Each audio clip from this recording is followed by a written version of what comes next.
मुंशी जी। हाँ चपेटू। अब देखिए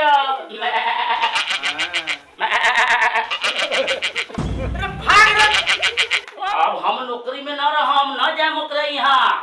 काहे जब पैसा मांगली तो कहल आज बिहान कल देते हम। मुंशी जी रउआ के हिसाब किताब सोची ले, लेकिन देवे के ना चाहिए। अरे चपाटू ऊपर मोहल पैसा पैसा का कइले रहल? पैसे तो संसार में है। ये चल ना ओकरा से पहले एथिया ले आओ ओलम से तो जाओ। हाँ ओकरा बाद में तोर हर हिसाब क के ऊपर से 500 रुपया लगा के दे हम। तो काहेला आगे नौकरी पर रखल हो मुंशी जी। आ कर देली हमरा के जब जब नौकरी के पैसा कमाइल मांगिल मुंशी जी कहल यार न देव बिहार आई अब न ड्यूटी करब मुंशी जी। कसम से कहै तारी चल ओकर हिसाब सब कर्जा ले आओ ओकरा बाद में तोरा के सब हिसाब को देम। तब चली मुंशी जी चली चल चपाटू चल। हाय मुंशी हमर पैसा पटवाए मांगे लागी हमर पर छाता बतावे हम, लेकिन तोरा के छाता बदलाओ जाए। अरे तब खूब मुंशी जी गरियाए तोहर बाबा खूबे लड़खड़ाए। हम ढेबर न हम तो अपने के सब पर पड़ जाए, गरीब के कमवा के न रखम मिली नु तो तेरी बियान सबेरे तो सब हर हिसाब कर देम। ई ने कथि बोल के ना नवे बात नु कहनी हां ढेबर न दे हम खूब पाछा में गरियाए तोरा बाबू जाके फरिया दिन अपने के बाबू से हमरा तू फरिए बे न जाके काम मुंशी जी राव बेटा हो गेल मतलब पैसा न चला जा। ए मेहरा बोली ना का सेठ जी कर्जा बहुत ज्यादा हो गइल बा। बिना तिहे टेंशन में रहता नहीं। ऐसे हम चाहता नहीं जे न त बहरे चल जाती। आई साला दोनों मुंशी बा सिपाही बा हमरा पीछे लागल बड़ा सब। हम की बजाई त बिना पकड़ले हमरा छोड़ी ना कैसे हमरा बाहर जाएगा। तो रघु हमरा कर्जा से काला डराता है। अरे पहले बड़ू कर्जा त ना देबू सेठ जी के, ना देबू त हमरा पकड़ के ना ले जाई सेठ जी लो। कोई से कहता नहीं उनका आवे से पहले बाहर निकल जाती तो बहुत बढ़िया रहती। उनसे कमा के दे सेठ जी कर्जा जितना निकल सब दे देती। तो ठीक बा ना माने न तो बिहान 9 बजे ट्रेन पकड़ के चल जाए नाश्ता पानी क के। ए केथुर भाई अरे मेहरू केथुर किसान मुंशी जी दोनों साला आ गए। तू के बाजी? अरे मुंशी हो या सिपाही दोसर के ही हमरा तरफ है। हमरा जल्दी कोनो उपाय करा तो पकड़ के सेठ जी ना ले जाई। तो ठीक बा तब हम अपने बोका बनाए थे। जल्दी करो अरे कुछो बनाओ ना भाई, कुछो बनाओ जल्दी। मुंशी जी हां देखी सेठ जी कितना हमनी के परेशान कइले बा इतना घाम में। सेठ जी के चलते इतना परेशान बने इतना घाम लागता है। छाता काहे ले ले बड़ी छतरिया? छाता स्टाइल है। स्टाइल है के बचावा हो एकरा तानी। अच्छा तब ल तान देता नी। हां अब बोलावे के पड़ल है चथरुआ के बतानी जी? हमने हां सेठ जी के दोनों कूता बेहुदा कहीं के ते सेठ जी के हम कुत्ता हैं। तब हमने मुंशी मैनेजर बानी सिपाही चपेटुआ तब कुत्ता लेके सेठ जी बबुआ वाला तब तो दौड़ल घूमी ने। कुत्ता लेखन पौवाई ले का मतलब हम कुत्ता हो गई नी। के बोला तारू? तो कुत्ता बनी तो यहाँ का करते नहीं जाए गांव में घूमे चाटे। चले के होटल में हमनी के बर्तन चाटे कहाँ चल देले? तो कुत्ता कहती आप सेठ बरू जाई यहाँ कथी कहता नहीं जाई गाँव में घूम के खाए। यही सुके कहिले सारा बनल काम तू बिगाड़ देबे। मुंशी सिपाही चपेटुआ आयल बानी के बोला तारू? प्रणाम मुंशी जी। कल्याण में प्रणाम सिपाही जी। खुशी रहा जिया आज सिपहिया के जोरे बढ़िया से बोलबा तो लब के फेंटा पिया। कह समाचार सब ठीक अपने कहीं बहुत बढ़िया भाई मुंशी जी। हाँ अब बाबू कार्य तली आयल बच्चे थरुआ आई मेहरारू है औरत है के एकरा से कर्जा मांगल जाई चले के। मेहरारू है त का भइल पूछ न कहाँ बाऊ। अच्छा तो कहाँ बा केहू अगर कहीं हर छठे न मेहरारू बनावल जाला कहीं चेथरुआ भाई के ई बहिन होके चाहे कोनो नाता में होके मेहरारू न कहे के। अच्छा ई बताओ हाँ केथरू भाई के तू कथी लगबू? उनकर बीवी बाड़ी। चल के कही तली मेहरारू न कहे के उ केथरू भाई के दीदी ह।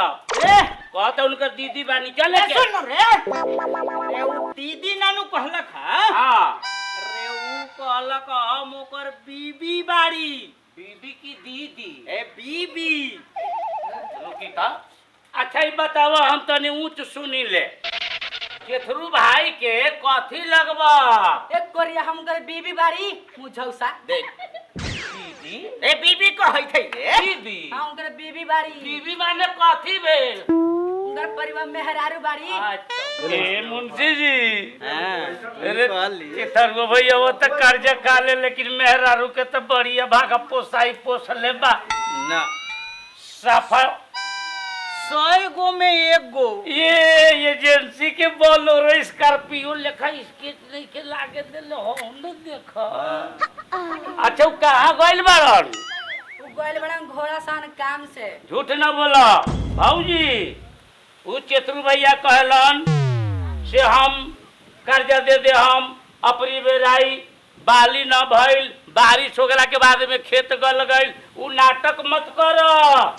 कहाँ गइल बा ई बताओ अगर घोड़ा साहन गइल होई मुंशी जी। हां देखी घोड़ा साहन कहती है तनी अपना से पूछी बही खातर औरे हाथ में हो। सुन हम कहतानी कहाँ गइल बा? हम पंजाब गइल बड़न कमाए। पंजाब चल गई। हाँ कमाए चगलम पंजाब। अरे उ पैसा ले लेल बाड़न सेठ जी से आ पैसा के ब्याज न चुकैलन आ पंजाब चुपे चानी भाग गइलन। रहुओ बुड़बक बानी मुंशी जी बही खाता धर लेनी। जेकर मरद बाहर जाई बाहर रही ओकर मेहरारू सिंगार करके चपा चप लिपस्टिक लगाई केकरा देखेला घरे में बा। ई सिंगार करे लक लिपस्टिक चपा चप 8 दिन पे एगो लिपस्टिक चाट जाई थोई। देखी जेकर मर्द रहेला मुंशी जी ओकर मेहरारू हेनाइल भेनाइल रहेला उदासी कलर में आई चपा चप कैले बा। चली एकरा घर के तलाशी कल जाओ। देना दे तो हम मेकअप ना करम का तोरो चलते रहू का। आय सुना है ने आओ गार न बोला चले के बोलम ना तो कथी जनाना बड़ी जनाना लेखा रह। ना तो कथी कहले बा तू। चले के रे तू काहे डराई कर रे? मुंशी जी मुंशी बात तो मुंशी लग रहा बुझला। एने ताकन ना हमरे हाथ में सारा बही बा। ये तेज वाला मरा जम लागम लिखे ये तेज जुगा सब चले के ता लिखाई पढ़ाई अलग मुंशी जी। जनी जात के झाड़ू बढ़नी हाथ में रहल कहीं झाड़ू उठा लेल आ हुर्रू गेल त आँख में मार देल झाड़ू के मुंह से त अल्ट्रासाउंड में न पकड़ाई गोली मार ले कि लाठी मार ले कि छुरा मार ले कहीं जे छाड़ा मार ले है झाड़ू के सुलार सुलार बाहरते नोक हो जाले। चले के अरे सुन ना तोरा के हम काहे ला लाइल बानी त तू आगे रह हम पाछा बानी। हम पकड़ा जाए अपने पछाड़िए के बही खाता लेके बाहर जाए सेठ जी लागे साफा न भागम मर्द के जबान बा एगो। ए भौजी हां बोली। हमर तो नाव चपेटुआ बा। हां भैया हमरा विषय में कहले होई कहल कि ना? हां कह के गइल बाड़न। हाँ तो तनी चलो घर के तलाशी कर ली घर में न होई तो हमनी करम कथी। हां तो चल ना विश्वास चेक कर लियो वैसे न कहते। चली आगे मुंशी जी। बोले तब हम निमन से बोले। हाँ चली निमने से मुंशी जी। ए चपाटू केहू के घर में हर सटे न घुसल जाला। हां ई त बात सही कहले बाबू। 2 गो दुआरी रहेला सब इंसान के घर में। हां कहीं हमनी हे माहे जाए आ वो द्वार से भाग जाई तो अपने हो माहे आई आ हम हे माहे आवो तानी आ दोनों गोड़ा भीतर घर में गोटा जाई कौन द्वार से उ भागी। एगो काम कर ना हाँ तू अंदर जाके चेक कर आ हम दुआरिये पर बाड़ी खाड़ा। ना चली अपने हो माहे आई आ हमनी हे माहे आई। चली चल ठीक बा समो आई ना तो चली है नहीं आई अपने हो माहे आई। आई ना बैठी। मुंशी जी घर तो बड़ा बढ़िया बनौले बा।